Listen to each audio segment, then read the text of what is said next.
성경, 과연 믿을 만한 역사책일까요? 이거 정말 오래된 질문이죠. 오늘 저희가 해볼 건요. 아주 치열했던 한 질의응답 세션에서 나왔던 주장들을 가지고 와서 성경의 신뢰성에 대해 한번 제대로 파헤쳐 보는 겁니다. 자, 근데 본격적으로 시작하기 전에 이 발표자의 관점을 먼저 이해하는 게 중요해요. 이 사람의 목표가 모든 질문에 백과사전처럼 답을 짠 하고 내놓는 게 아니에요. 오히려 질문의 본질이 뭔지 진단해주고 이 문제는 이런 식으로 생각해보면 어떨까요? 하고 방향을 제시해주는, 말하자면 일종의 GPS 같은 역할을 하겠다는 거죠. 그럼 첫 번째 주제부터 바로 들어가 보죠. 바로 성경의 역사성 문제입니다.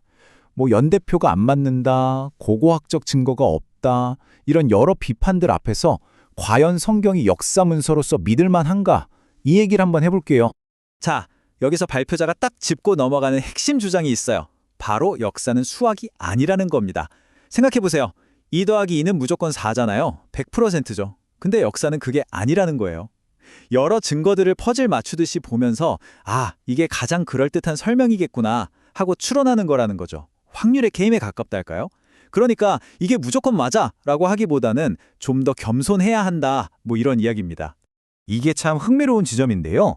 발표자에 따르면 고고학자들이 지금도 고대 인물이나 장소, 지리 같은 걸 연구할 때 성경을 굉장히 중요한 그리고 꽤 정확한 참고서로 쓴다는 거예요. 사내리 왕의 경우가 딱 그런데 오랫동안 성경에만 등장해서 이거 진짜 있었던 인물 맞아? 했는데 나중에 땅 파보니까 진짜로 관련 유물이 나온 거죠. 그런데 항상 나오는 단골 질문이 있죠. 아니, 예수님 이야기인데 왜 수십 년이나 지나서야 책으로 쓰인 거죠? 그 시간 동안 온갖 전설이나 신화 같은 게 막 섞여 들어간 거 아니에요? 하는 의문이요. 여기에 대해 발표자가 아주 재미있는 비교를 합니다. 고대 역사 기록의 기준으로 보면 복음서는 사건이랑 정말 놀라울 정도로 가깝게 쓰였다는 거예요. 예를 들어 알렉산더 대왕, 다들 아시죠? 이 사람에 대한 제대로 된 첫 번째 전기는요, 무려 750년이나 지나서야 나왔습니다. 거기에 비하면 40년에서 60년은 정말 짧은 시간이죠. 비평가들이 복음서를 공격할 게 쓰는 개념 중에 신화적 변형이라는 게 있어요. 시간이 아주 오래 흐르면서 원래 있던 사실에 살이 붙고 과장되고 결국엔 신화처럼 변해버렸다는 그런 주장입니다. 발표자는 진짜 신화적 변형이 어떤 건지 아주 확실한 예를 보여줘요. 나중에 쓰인 책을 보면 사도 바울이 사자를 만나서 복음을 전하고 심지어 그 사자에게 세례까지 줬다는 황당한 이야기가 나오거든요. 바로 이런 게 진짜 꾸며낸 이야기, 신화적 변형이라는 거죠. 우리가 아는 복음서의 그 담담한 어조랑은 완전히 다르잖아요? 그렇다면 복음서는 어떻게 이런 신화화를 피해갈 수 있었을까요? 발표자는 크게 3가지를 이야기합니다. 첫째, 예수님의 부활 같은 핵심 주장이 다른 동네도 아니고 바로 사건이 벌어진 예루살렘 한복판에서 선포됐다는 점. 둘째, 그땐 그걸 직접 눈으로 본 목격자들이 아직 살아있었기 때문에 만약 거짓말이었다면 내가 봤는데 그거 아니거든 하고 바로 반박이 나왔을 거라는 거죠.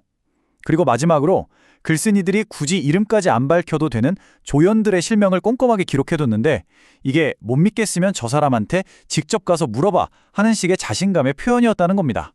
자, 이제 2번째 주제로 넘어가 볼게요. 이번엔 좀 더 머리 아픈 문제입니다.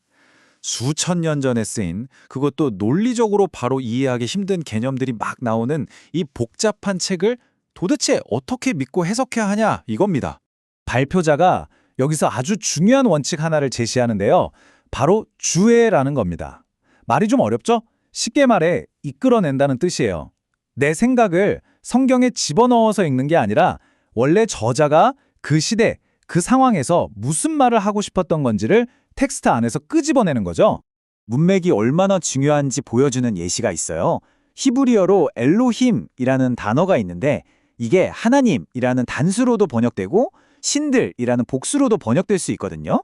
근데 이사야서 같은 데서 나는 하나님이다, 나 말고 다른 신은 없다 라고 말하는 구절에 이 단어가 쓰이면 문맥상 나는 신들이다 라고 해석할 순 없잖아요.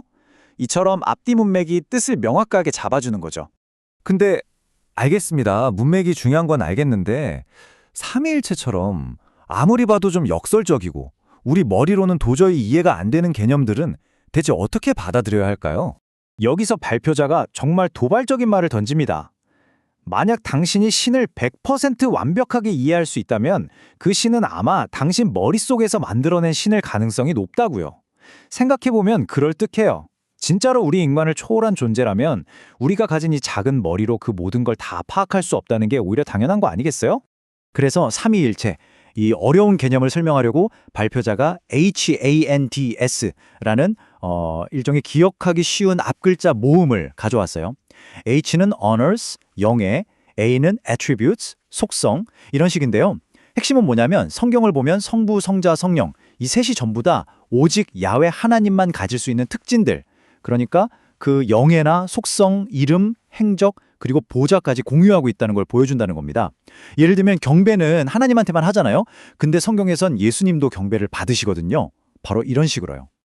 자, 이제 마지막 섹션입니다. 여기서는 성경의 주장이나 역사적 신뢰성을 또 다른 아주 중요한 경전이죠. 바로 쿠란과 비교해서 한번 살펴보겠습니다. 발표자는 이 비교를 시작하면서 되게 인상적인 비유를 하나 들어요. 성경이랑 쿠란을 비교하는 건 사실 좀 불공평하다는 거예요. 왜냐하면 이건 마치 사과 하나랑 과수원 전체를 비교하는 것과 같다는 거죠.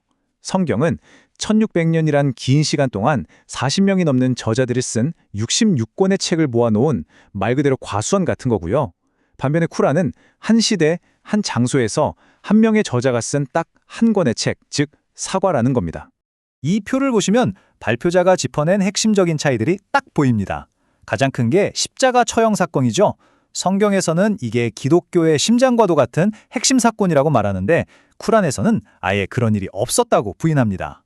자료의 출처도 그렇죠. 성경은 여러 명의 초기 목격자 증언에 기반을 두고 있지만 쿠란은 그 사건들로부터 600년도 더 지나서 한 명의 저자가 기록한 거고요. 여기서 발표자가 아주 흥미로운 논리적 딜레마를 제기하는데요. 쿠란에 보면 기독교인들한테 너희가 가진 복음서로 판단하라는 구절이 있대요. 그런데 문제가 뭐냐면 기독교인들이 진짜로 복음서를 기준으로 판단하면 그 핵심 내용인 예수님의 십자가 죽음과 부활이 쿠란의 가르침과 완전히 부딪힌다는 겁니다. 그러니까 쿠란의 말이 맞다고 가정하면 그 말 때문에 오히려 쿠란이 틀렸다는 결론이 나오는 일종의 역설이 생긴다는 주장이에요. 자, 이제 오늘 다룬 내용들을 쭉 정리하면서 마무리를 해볼 시간입니다. 성경이 믿을 만한가에 대해 오늘 살펴본 주장들이 우리에게 시사하는 바가 뭘까요? 오늘 이 얘기들을 한번 요약해 볼까요? 첫째, 역사는 100% 증명하는 게 아니라 가장 그럴듯한 설명을 찾아가는 확률의 학문이라는 점. 둘째, 복음서는 다른 고대 문서들과 비교했을 때 사건이 일어난 시점과 아주 가깝게 기록되었다는 것.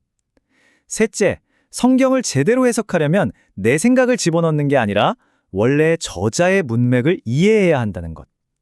그리고 마지막으로 성경과 쿠란은 역사적으로나 신학적으로나 아주 근본적인 부분에서 차이가 있다는 점입니다.